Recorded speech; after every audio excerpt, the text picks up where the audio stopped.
찬송가 405장입니다. 우리 찬송가 405장으로 함께 찬양 드리겠습니다.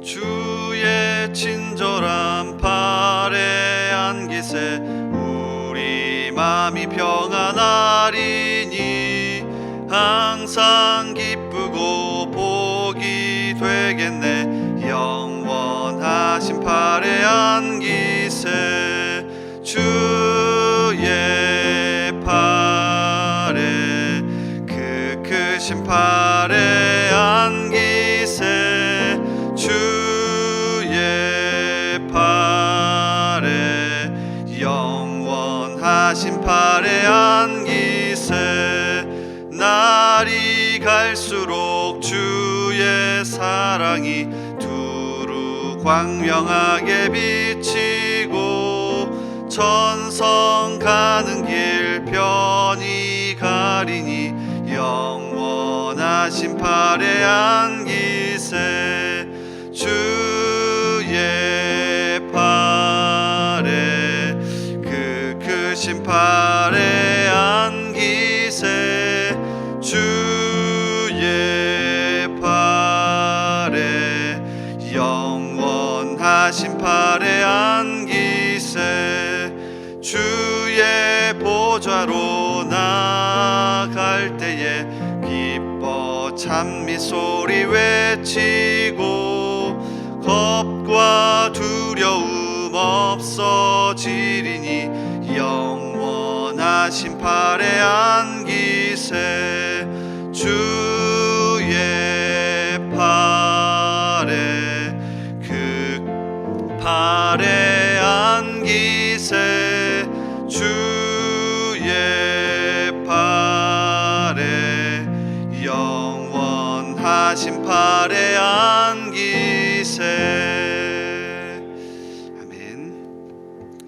자비로우신 주님, 특별히 오늘도 우리에게 생명 주시니 감사합니다. 그 감사하는 마음으로 우리의 전분이 생명 들고 이 새벽부터 나와왔으니 이 시간 우리에게 강력한 은혜로 함께하여 주옵소서. 특별히 이 시간 말씀 앞에 섭니다.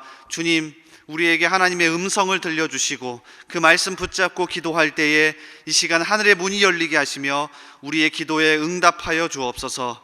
이 은혜를 품고 우리 삶의 터전으로 이 시간 나아갑니다. 우리 직장에서, 가정에서, 또 학교에서, 여러 삶의 터전에서 살아갈 때에 오늘도 믿음 지키며 살아갈 수 있도록 주님 우리와 동행하여 주옵소서. 그래서 우리 성도들 때문에 지역 사회가 살아나게 하시고 우리나라가 살아나게 하시고 전 세계가 살아날 수 있도록 주여 도와주시옵소서. 특별히 우리나라를 붙잡아 주셔서 차별금지법과 같은 악법들이 사라지게 하시고 성경적 가치관이 우리 때문에 더 많아질 수 있도록 도와주시옵소서. 주님, 우리 대전중앙교회도 붙잡아 주시길 원합니다. 기도학교가 계속 진행되고 있습니다. 담임 목사님에게 힘주시고 또한 그 기도학교를 통하여서 우리 성도들의 마음속에 또 삶 속에 기도의 불씨가 불타오를 수 있도록 인도하여 주옵소서.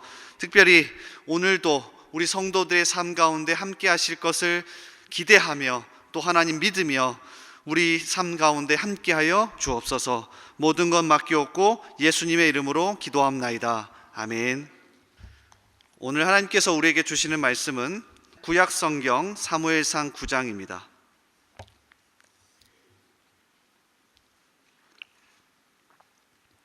구약성경 사무엘상 9장 1절에서 14절까지의 말씀입니다.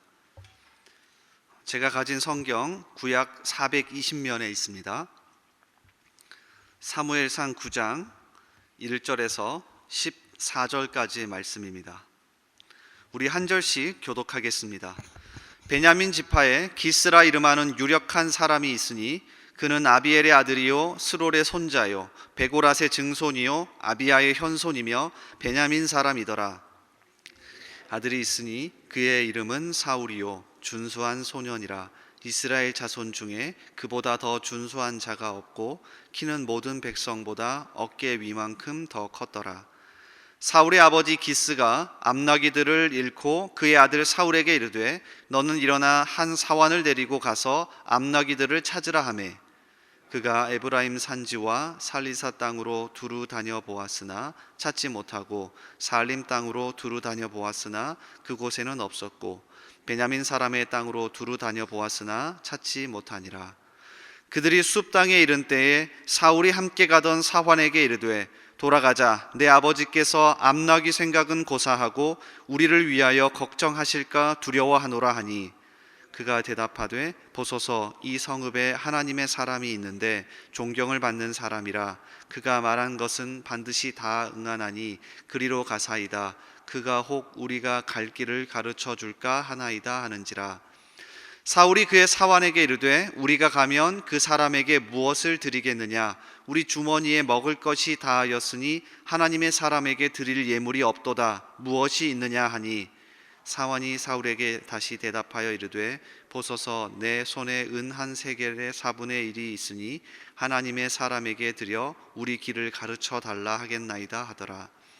옛적 이스라엘에 사람이 하나님께 가서 물으려 하면 말하기를 선견자에게로 가자 하였으니 지금 선지자라 하는 자를 옛적에는 선견자라 일컬었더라. 사울이 그의 사환에게 이르되 내 말이 옳다. 가자 하고 그들이 하나님의 사람이 있는 성읍으로 가니라. 그들이 성읍을 향한 비탈길로 올라가 다가 물 기르러 나오는 소녀들을 만나 그들에게 묻되 선견자가 여기 있느냐 하니, 그들이 대답하여 이르되 있나이다. 보소서, 그가 당신보다 앞서 갔으니 빨리 가소서. 백성이 오늘 산당에서 제사를 드리므로 그가 오늘 성읍에 들어오셨나이다. 당신들이 성읍으로 들어가면 그가 먹으러 산당에 올라가니 전에 곧 만날이이다. 그가 오기 전에는 백성이 먹지 아니하나니 이는 그가 제물을 축사한 후에야 청함을 받은 자가 먹음이니이다. 그러므로 지금 올라가소서 곧 그를 만나리이다 하는지라. 그들이 성읍으로 올라가서 그리로 들어갈 때에 사무엘이 마침 산당으로 올라가려고 마주 나오더라. 아멘. 오늘 사무엘상 9장 1절에서 14절까지의 말씀을 같이 읽었는데요, 처음처럼이라는 제목으로 같이 말씀 나누겠습니다. 사무엘상 9장은 사울 왕이 처음 등장하는 장면입니다.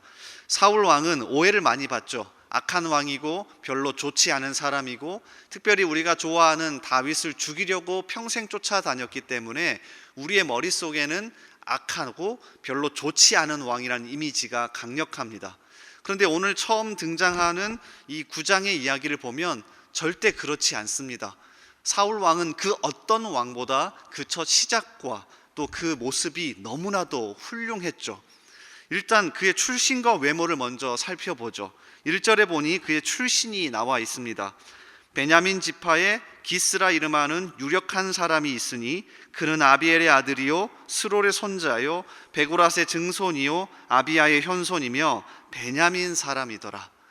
그 출신 지파는 썩 훌륭하지는 않습니다. 사사기 뒷부분에서 거의 멸절당하다시피 했던, 힘이 약하고 왜소했던 베냐민 지파 사람이에요. 그래도 그 집안은 유력했던 것 같습니다. 아버지가 기스고요, 유력한 집안의 사람이라고 소개합니다. 그래도 그의 외모는 굉장히 훌륭했습니다. 키가 굉장히 크고요, 얼굴도 잘생겼습니다. 그러니까 우리가 바라는 멋진 모습 아닙니까? 2절에 보십시오.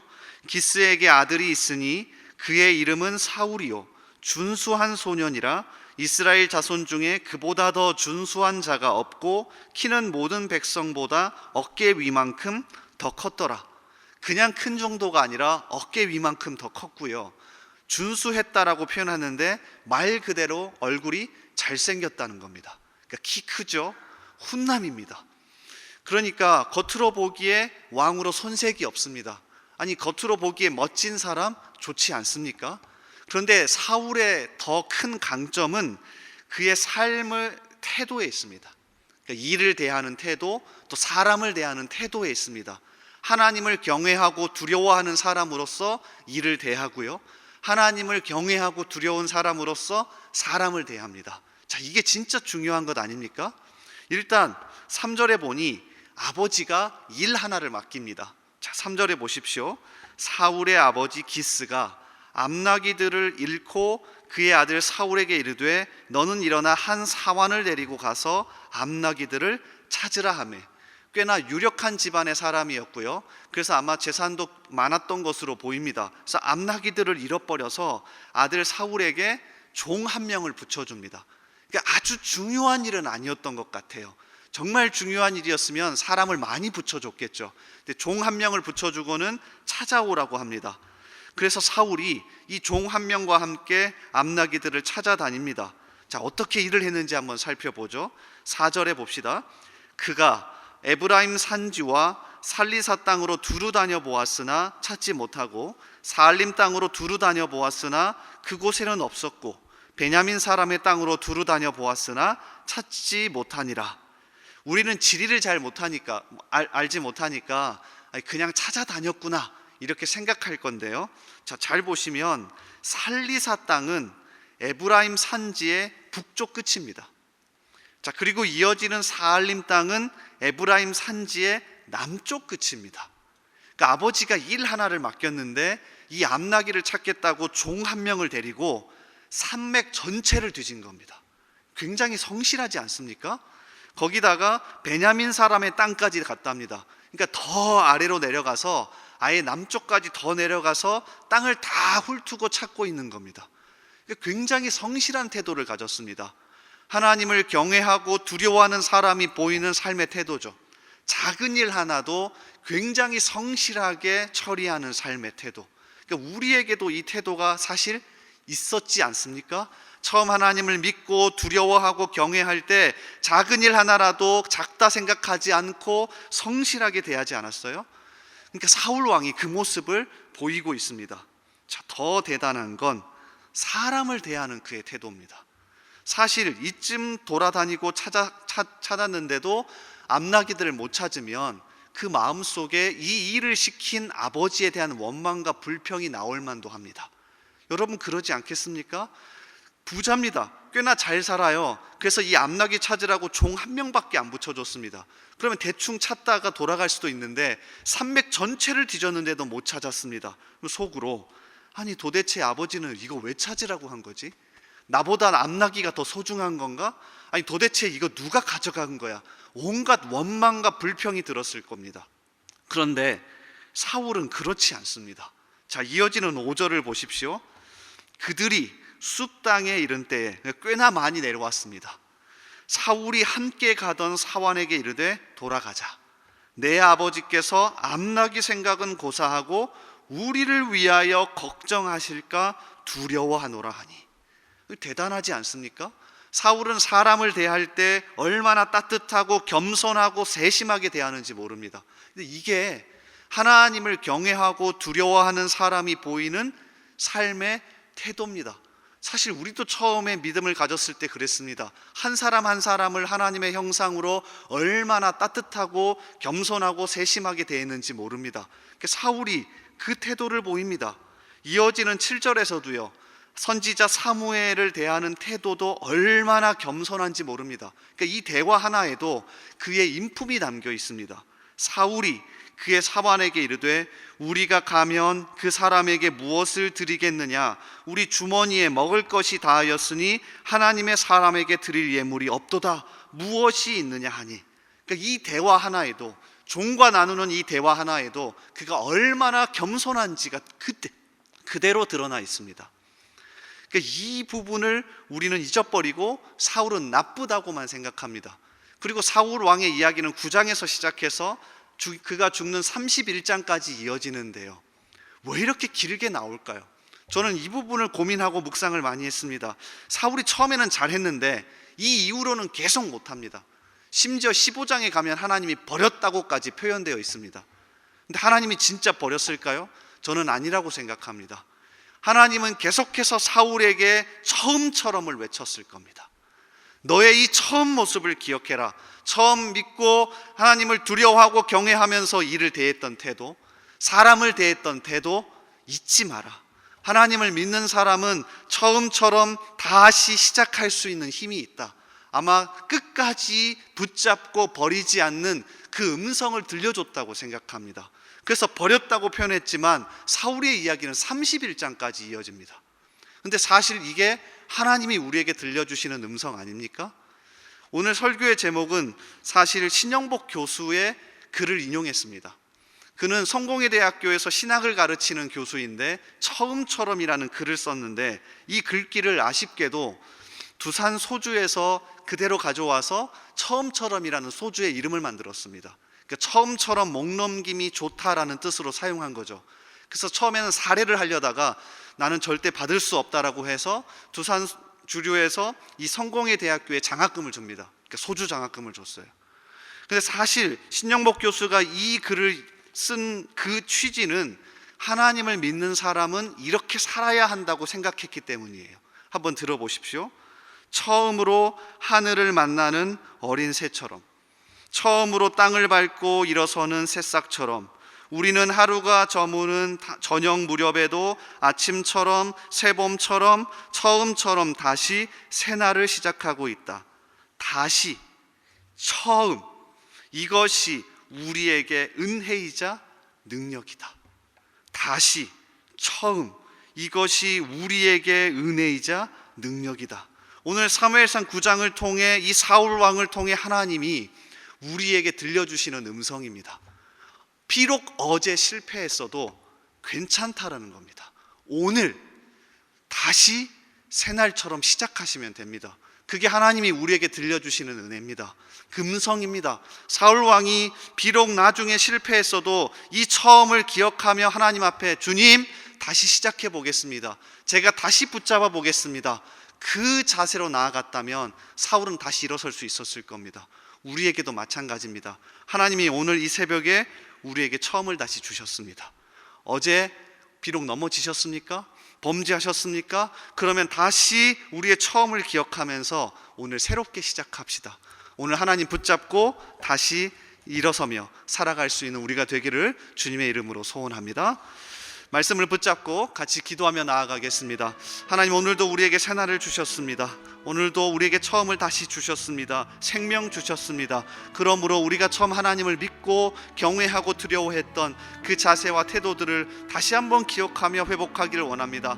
우리에게 주어진 삶의 태도, 우리에게 주어진 일들 정말 성실하게 대하게 하시고, 우리에게 주어진 주변의 사람들을 따뜻하고 겸손하고 세심하게 대하는 우리들 되게 하여 주옵소서. 이러한 마음으로 오늘 말씀을 붙잡고 같이 기도하며 나아갑시다. 또한 우리 나라와 우리 교회를 붙잡고 이 시간 간절히 기도합시다. 하나님, 우리 대한민국 이곳에 세워주셨고 또 우리가 대한민국에서 태어나게 하셨으니 이 나라를 품고 매일 기도하게 하여 주옵소서. 손가락질하고 비난만 하는 것이 아니라 이 나라를 품고 우리가 먼저 무릎 꿇고 기도할 때에 우리 나라 살려주시고, 특별히 국제 정세도 참 어렵고 혼란스러운 가운데 있고 경제도 참 어렵다고 하는데 이 모든 위기를 넉넉히 돌파하고 이겨낼 수 있는 힘과 지혜를 달라고 이 시간 함께 기도하오니 살려달라고 우리 나라를 품고 기도합시다. 또한 우리 대전중앙교회를 품고 기도합시다. 하나님, 우리 대전중앙교회 우리가 이 새벽부터 기도하오니 살려주시고,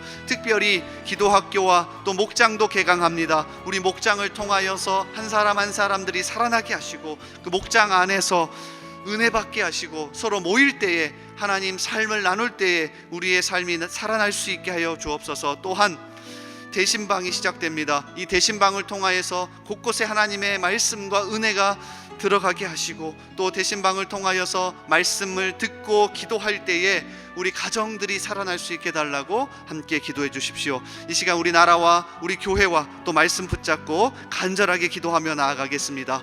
우리 주여 한번 외치고 기도합니다.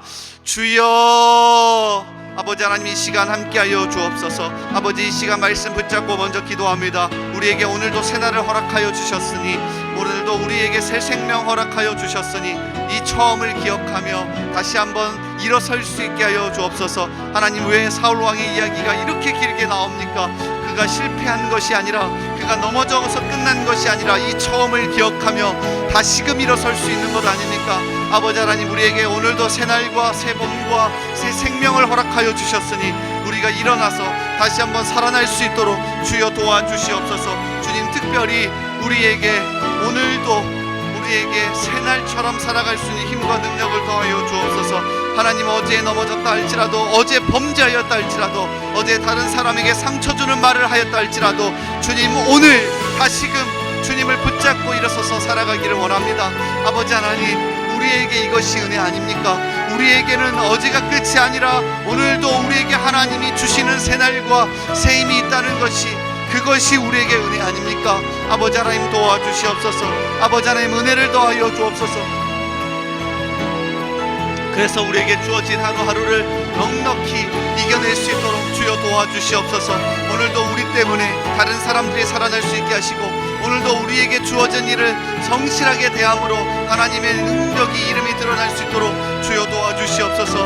아버지 하나님, 또한 우리 성도들 각자의 삶에서 오늘도 터전에서 살아갈 때에 하나님 인도하시고 도와주시고 힘 주시옵소서. 우리 또 나라를 품고 이 시간 간절한 마음으로 기도합니다. 우리 대한민국을 불쌍히 여겨 주옵소서. 대한민국 어려운 가운데 있다고 하지만 이것을 넉넉히 극복하고 이겨낼 수 있는 힘을 더하여 주옵소서. 아버지, 코로나와 또 독감과 여러 가지 건강적인 어려움이 있습니다. 주여 이겨내게 하여 주옵소서. 특별히 우리 교회도 붙잡아 주셔서 기도학교를 통하여서 우리의 기도의 불씨가 살아나게 하시고, 또한 대신방을 통하여서 우리 성도들의 가정 가운데 말씀이 잘 전해질 수 있도록 아버지 도와주시고, 아버지 인도하여 주옵소서. 아버지 이끌어 보호하여 주시옵소서. 아버지 인도하여 주옵소서. 이끌어 주시옵소서. 우리 계속해서 기도하며 나아갑니다. 매주 금요일은 특별히 가정과 목장 사역을 위해 기도하는 날입니다. 이 시간 기도하실 때 주여 우리 교회의 모든 가정마다 사랑 충만, 말씀 충만, 성령 충만하게 하여 주옵소서. 모든 부모마다 축복의 언어를 주시사 서로 격려하며 축복하는 가정이 되게 하옵소서. 우리 교회 목장에 속한 모든 가정들마다 기쁨과 감사가 넘치게 하여 주옵소서. 그리고 계속해서 담임 목사님을 위해 기도해 주시고, 함께 동역하시는 장로님들과 교육자들이 사랑으로 하나 되어 온 교회가 성령으로 충만한 가운데 부흥의 역사를 이루게 해달라고 가정과 목장을 위해 합심으로 기도하신 후에 자유롭게 기도하시면 되겠습니다. 이 시간 기도하실 때 먼저 저를 따라해 주시기 바랍니다. 주여 축복의 언어를 주옵소서. 주여 축복의 언어를 주옵소서. 주여 축복의 언어를 주옵소서. 주여 축복의 언어를 주옵소서. 우리 주여 한번 외치고 계속해서 기도합니다. 주여. 아버지 하나님, 이 시간 우리의 가정과 목장을 위해 기도합니다. 아버지 하나님, 우리의 가정을 지키시고 또 우리에게 허락하신 교구와 목장을 지켜 주옵소서. 오늘도 우리 목장에서 모일 때에 또 우리 가정에서 함께 살아갈 때에